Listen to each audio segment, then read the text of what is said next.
எஃப்என்டோ scalping YouTube சேனலுக்கு உங்களை பெருமையுடன் வரவேற்கிறோம். அதாவது பை ஆப்ஷன் அல்லது புட் ஆப்ஷன் எப்போ பை பண்ணணும், எப்போ செல் பண்ணணும் அப்படிங்கிறத நாம் ஒரு வீடியோவாக பார்க்கலாம்.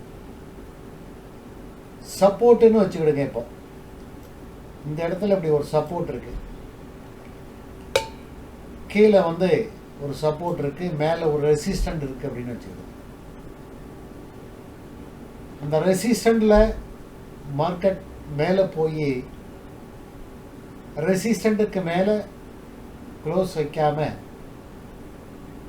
அப்படியே கீழே வருது அப்படின்னா மார்க்கெட் இப்படியே கீழே வந்துக்கிட்டே இருக்கும். மார்க்கெட் இப்படி கீழே வரும்.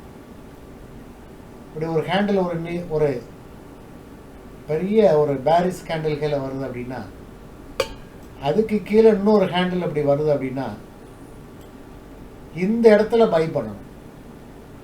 எப்படி பை பண்ணணும்? இந்த இடத்துல செகண்ட் ஹேண்டில் புட் ஆப்ஷனாக பை பண்ணீங்கன்னு வச்சுடுங்க.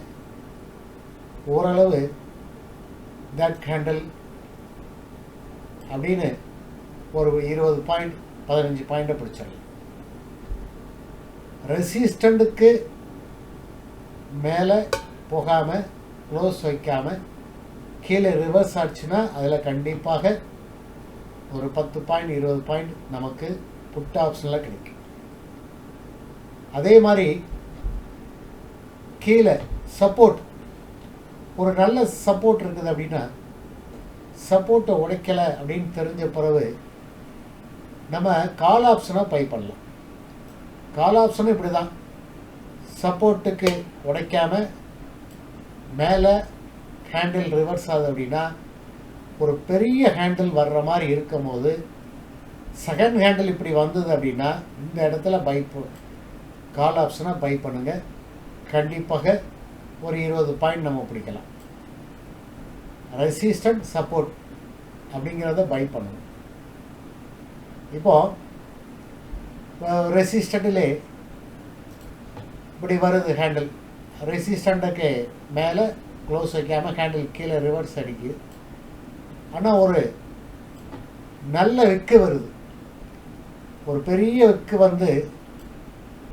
அப்படி மேலே போய் அந்த ரெட் ஹேண்டில் க்ளோஸ் ஆகுது அப்படின்னா செகண்ட் ஹேண்டில் இப்படி வந்ததுன்னு வச்சுடுங்க. ஃபர்ஸ்ட் ஹேண்டலுக்கு உள்ளே செகண்ட் ஹேண்டில் வந்துன்னா இந்த இடத்துல கண்டிப்பாக புட் ஆப்ஷன் எடுக்காதீங்க, வெயிட் பண்ணுங்கள். மார்க்கெட் இன்னும் மேலே போகனாலும் போகலாம். கீழே கன்ஃபர்மேஷன் கொடுக்கல புட் ஆப்ஷனுக்கு, கன்ஃபர்மேஷன் அதாவது உறுதியாக புட் ஆப்ஷனை எடுங்க அப்படிங்கிறது மார்க்கெட் இன்னும் சொல்லலை. கன்ஃபர்மேஷன் கொடுக்காம கீழே புட் ஆப்ஷன் எடுக்காதீங்க. ஏன்னா விக்கு பெரிய விக்கு வந்ததுன்னா மார்க்கெட்டில் பையரும் செல்லரும் சம அளவில் இருக்காங்கன்னு அர்த்தம். அப்படிங்கும்போது செல்லருடைய டாமினேஷன் இருந்தால் தான் மார்க்கெட் கீழே இறங்கும். அதனால் இப்படி விக்கு வந்ததுன்னா கண்டிப்பாக இதில் எந்த ட்ரேட் எடுக்க வேண்டாம், வெயிட் பண்ணலாம். அதே மாதிரி சப்போர்ட்டில் இப்படி ஒரு சப்போர்ட்டை ரிவர்ஸ் ஆகுது, ஹேண்டில் மேலே போகுதுன்னு நம்ம நினைக்கும். ஆனால் அப்படி ஒரு பெரிய விக்கு வருது, மேலே போயிட்டு ஹேண்டில் அப்படியே கீழே பாதி அளவில் நின்றுட்டு இருக்கு. இப்போ அடுத்த ஹேண்டில் இப்படி ஒரு ஹேண்டில் வருது, ஆனால் விற்க ஃபில் பண்ணலை, அதுக்குள்ளே தான் இருக்குது செகண்ட் ஹேண்டில் அப்படின்னா இந்த இடத்துல கால் ஆப்ஷனும் பை பண்ண வேண்டாம்.